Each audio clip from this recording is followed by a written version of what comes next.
All right, get ready because we are going like full on dup dive here Antique dives. into Sophie in the World, a novel about the history of philosophy. Okay. Have you ever I have read it. I have read it. It's quite a ride. It's kind of a classic, I think, for Hmm.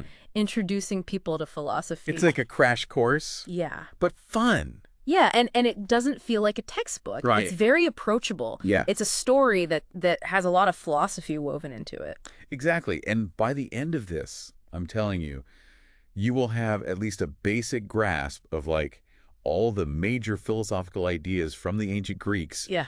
all the way to the 20th century. It's a big span. It is a big span. Yeah. We're talking the big questions here. Yeah. Life, the universe, and everything. The meaning of life. Yeah, Yeah. I mean, so what's really fascinating to me about Sophie's World is the way that it just blends fiction and philosophy so seamlessly. Yeah. Like you're wording a story and then boom, you're like hit with these really deep philosophical concepts. Kind of sneaky. It is sneaky. It's like a Trojan horse. A Trojan horse for knowledge. I love that. Right. A Trojan horse for knowledge. And it all starts with this, typical teenager named Sophie. Right. And she's kind of going through the motions. Just living life. Yeah. And then she starts receiving these mysterious philosophy lessons. I'm a secret admirer. From a secret admirer. Yeah. Yeah. We don't know who it is at first. Mysterious. Mysterious. And it's not like your, typical classroom stuff. We're talking letters, videotapes. It's multimedia. Yeah, multimedia, even staged encounters with philosophical figures. It's very creative. It's like immersive education Right. on another level. Yeah, it's really clever because as the reader, you're sort of pulled into this mystery along with Sophie. Oh, totally. You're trying to figure out what's going on. Who is this mysterious teacher? And the deeper she gets into these lessons, the more she starts to question everything. Yeah. Including, like you were saying, like the nature of reality, her own free will. Totally. It's like the book itself becomes this kind of philosophical puzzle box. And we're trying to solve it right alongside her. You're on the journey with her. We're on the journey with her. But before we get too deep into that, Do you matter? to meta, yeah, let's rewind all the way back to the beginning, Okay. to ancient Greece, Right. the birthplace of Western philosophy. Right. I mean, can you picture it?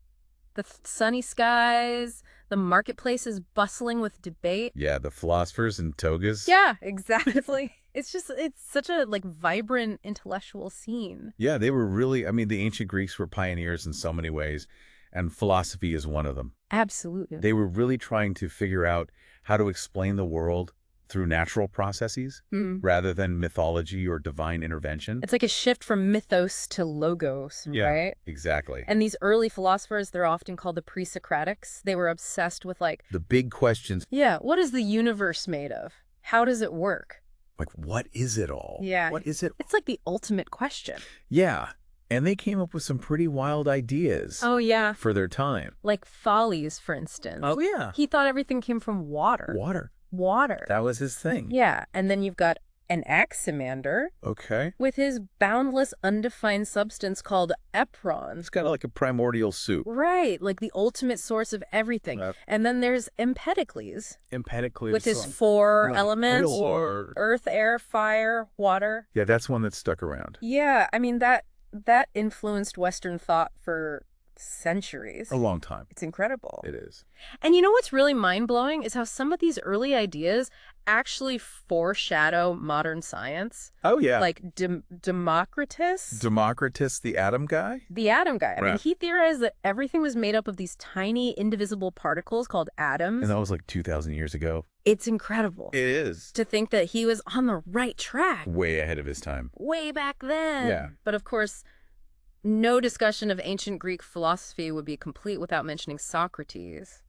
Of course. I mean, he's like the OG philosopher, right? Yeah. Didn't write any books himself. No. But his student Plato made sure that his ideas lived on. Yeah. He was like the philosophical rock star of his time. He was always challenging people Yeah. to think critically, We're always asking questions. to question their beliefs. Yeah. Yeah, he really believed that true knowledge wasn't just about like memorizing facts. Right. It was about understanding yourself and the world around you. So it's more about like a way of thinking. A way of life. Yeah, than just Yeah. acquiring information. Yeah, exactly. And he used this method of questioning, The Socratic the method. Socratic method, Right. to kind of expose flawed thinking and lead people to deeper understanding. Yeah, he was kind of like an intellectual gadfly. A gad Yeah, he would just like sting people with these questions to make them think. to get them to think. Yeah, and that method is still relevant today. Oh, absolutely. I mean, It's used in classrooms, in courtrooms, yeah, therapy, it's everywhere. all over the place. Yeah. It's a way to really encourage critical thinking. And challenge assumptions. Yeah. Right? It's not about winning an argument. Right. It's about like getting to the truth. Finding the truth. Even if it's uncomfortable. Even if it's hard. Yeah. And Socrates really believed that true knowledge leads to virtuous action. He did. So if we understand ourselves and the world better, Right. we'll make better choices.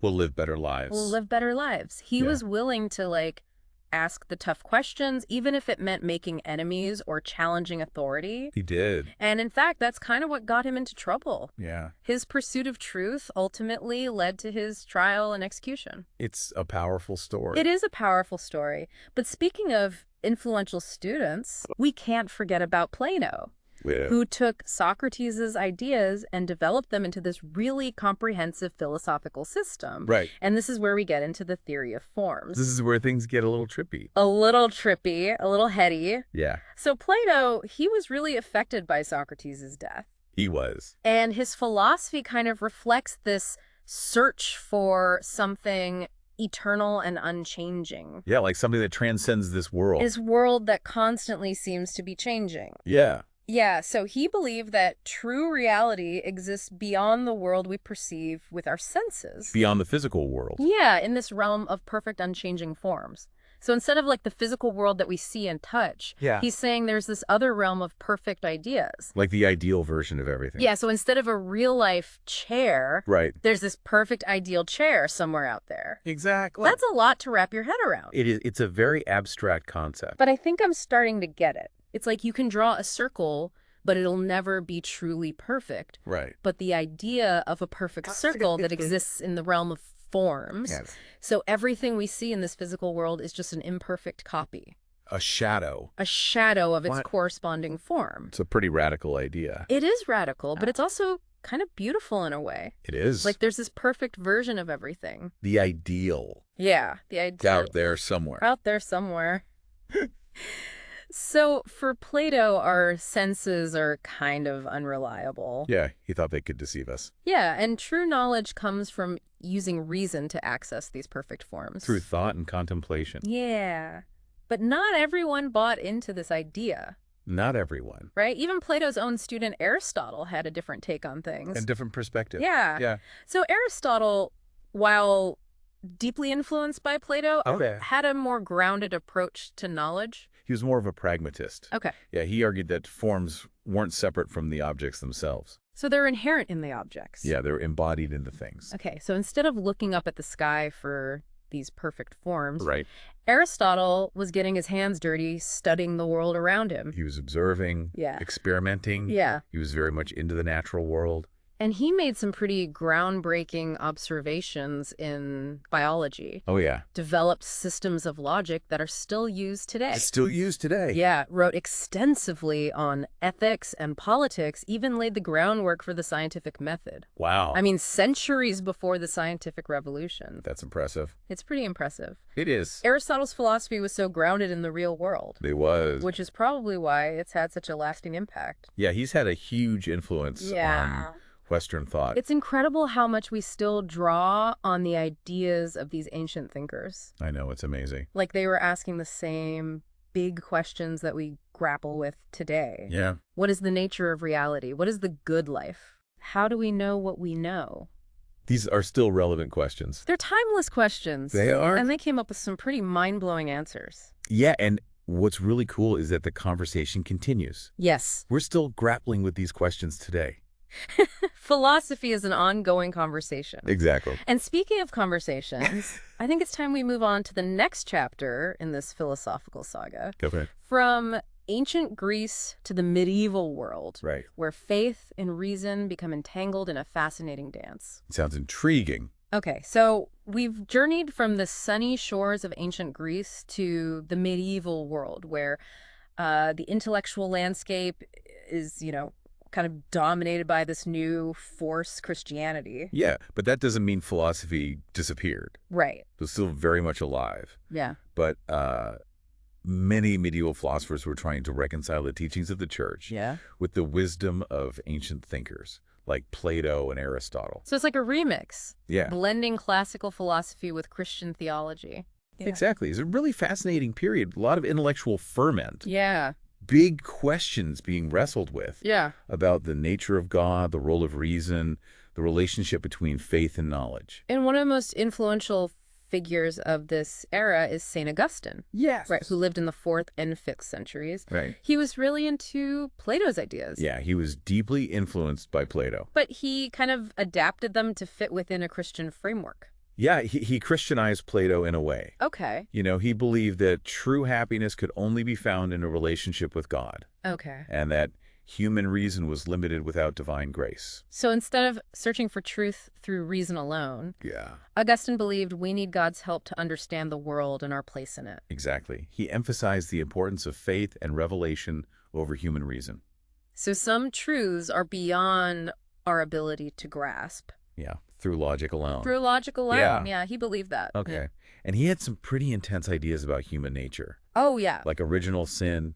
Yeah, the idea that we're inherently flawed because of Adam and Eve's transgression. But also capable of redemption through God's grace. Exactly. It's like a kind of cosmic drama. Yeah, a battle between good and evil playing out within each of us. And one of his most well-known ideas was predestination.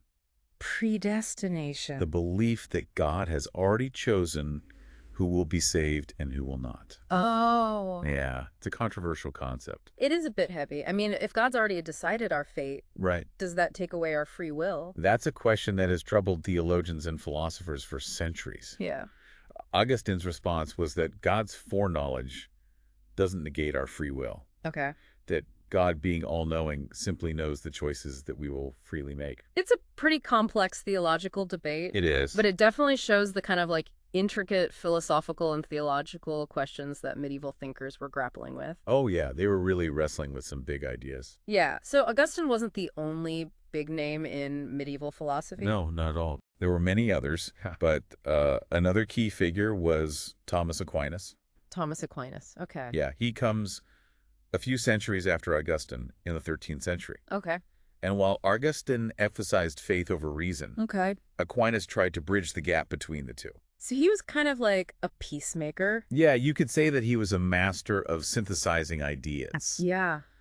blending Aristotle's philosophy with Christian theology. Okay, so instead of seeing science and religion as being at odds, Right. Aquinas believed they could actually work together Exactly. to enhance our understanding of the universe. Yeah, he believed that we could use reason to understand the natural world, Okay. and that studying God's creation could lead us closer to God. So it's like by studying the world around us, Yeah. we can gain insights into God's nature, His wisdom, his design. his wisdom and design. Yeah, he saw the universe as this grand ordered creation reflecting God's intelligence. It's like a giant cosmic puzzle that we can try to piece together. Yeah, and through that process, we Ah. come to a deeper understanding of God. Okay, so Aquinas had a big impact on how people viewed faith and reason. His work really laid the groundwork for what we now call natural theology. Natural theology. The idea that we can learn about God through observing the world around us. Okay.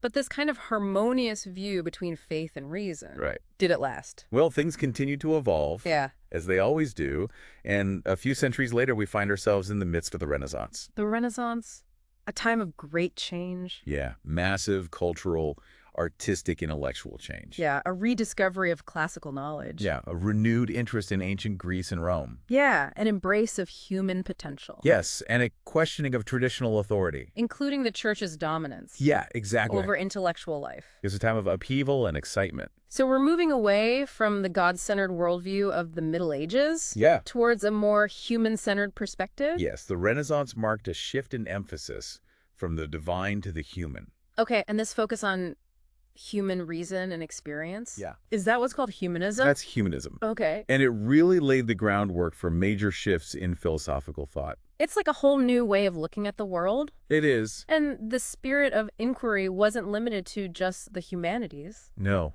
it extended to the sciences as well. Oh, yeah. The Renaissance saw a revolution in scientific thought. Yeah, with groundbreaking discoveries that really challenged long-held beliefs about the universe. Like Copernicus and Galileo. Yes. They turned the world upside down. We did, literally. Yeah, by proposing that the Earth wasn't the center of the universe. Exactly. Copernicus developed the heliocentric model. Heliocentric meaning sun-centered. Sun-centered. Okay. Right, with the sun at the center of the solar system and the Earth and other planets revolving around it. Yeah, that must have been a huge shock to people. Oh, it completely challenged the prevailing geocentric view that had been accepted for centuries. Yeah, the Earth at the center of everything. Right, it was a radical idea. And I'm guessing it didn't go over well with everyone. No, especially the church, Yeah. which had long supported the geocentric view. Makes sense. But Galileo came along Yeah. and provided further evidence to support the heliocentric model through his observations with the telescope. Okay. So his work really helped to solidify the Copernican revolution. So it's like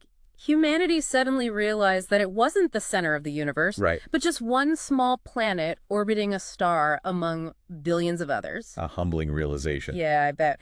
And this shift in perspective Yep. must have had a huge impact on philosophical thought. It did. It led to a shift from accepting traditional knowledge based on authority Okay. to a more empirical approach, Yeah. emphasizing observation, experimentation, the search for evidence. So instead of just taking things on faith, Yeah. you have to see the proof. Exactly. It's a move towards a more scientific worldview. And this spirit of questioning and exploration, that really set the stage for the Enlightenment, It the did. Age of Reason. A period that championed reason and scientific inquiry as the primary means of understanding the world. So the Renaissance was like a warm-up act Yeah. for the Enlightenment. It planted the seeds Yeah. of doubt and inquiry that blossomed into the Enlightenment's revolution of reason. And what kind of ideas were brewing during the Enlightenment? We'll get ready for some radical notions about individual rights, the nature of government, the power of human reason. Oh, It was a time of immense intellectual and social upheaval, yeah. challenging traditional power structures, Yeah. and paving the way for modern democracy. Okay, I'm definitely intrigued. Tell me more about these revolutionary thinkers and their groundbreaking ideas. Well, let's start with John Locke.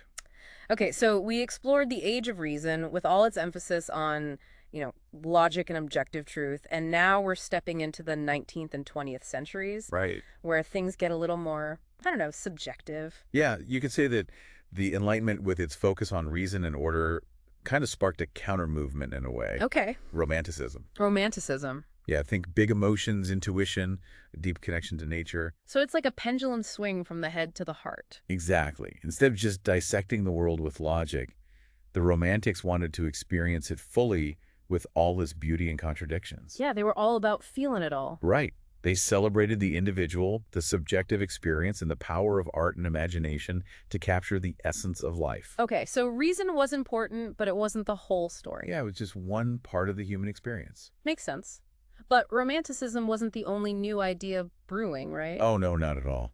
The 19th century also saw the rise of Hegel, Hegel. Okay. a German philosopher who introduced this really mind-bending concept of the dialectical process. The dialectical process. Okay. I'm listening. So imagine ideas kind of like battling it out. Okay. You have a thesis, an idea, and it meets its opposite, its antithesis. Okay. And through their clash, a new synthesis emerges. So it's not about one idea winning, No. but about ideas evolving through this process of conflict and resolution. Exactly. It's like a constant dance between opposing forces. A dance of ideas. Yeah, and Hegel saw this dialectical process as the driving force of both intellectual and historical progress. Okay, so history is not just a bunch of random events. No. It's got a pattern, a purpose, an evolution towards something greater. That was Hegel's view.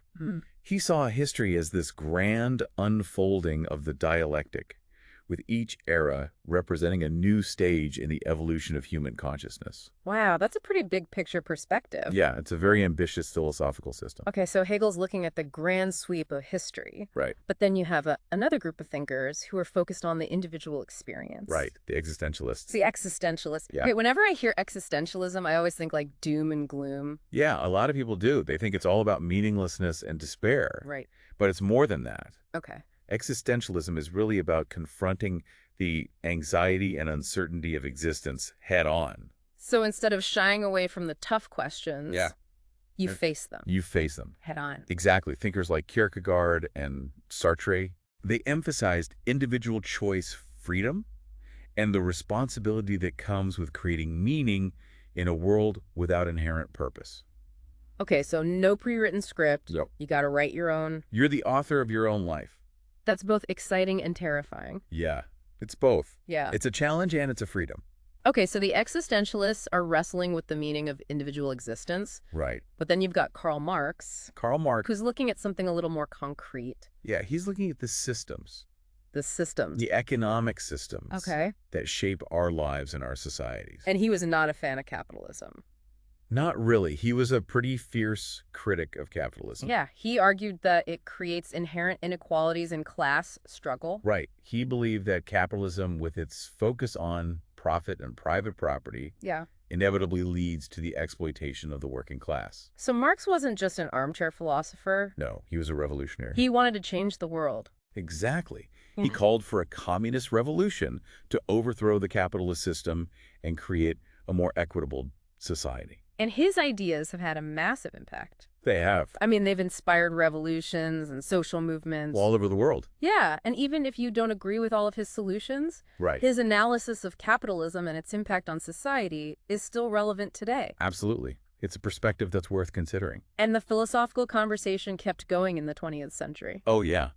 It's always evolving. Right, with thinkers like Freud. Freud, yeah, delving into the unconscious mind Yeah. and its influence on our behavior. Okay, then there's the theater of the absurd. Right, reflecting a sense of meaninglessness and alienation. Yeah, after 2 world wars. Exactly. A very different world. And then there's eco-philosophy, Yes, grappling with our relationship with the environment. which is more relevant than ever. Absolutely. Yeah.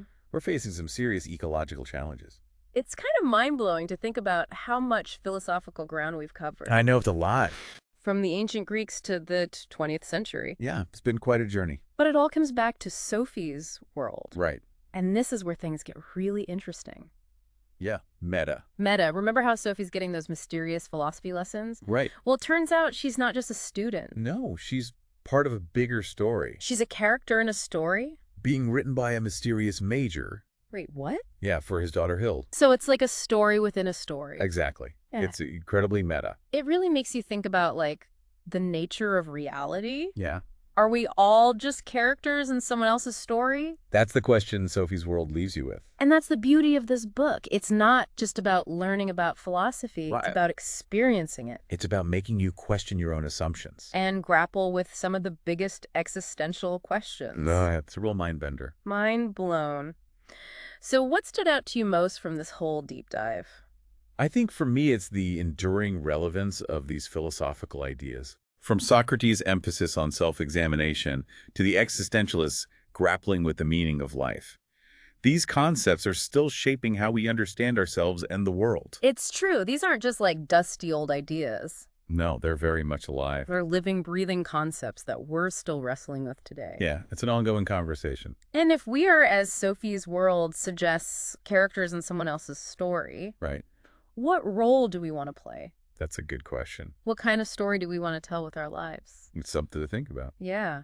So there you have it, folks. A deep dive into Sophie's World. A wild, thought-provoking journey through the history of philosophy.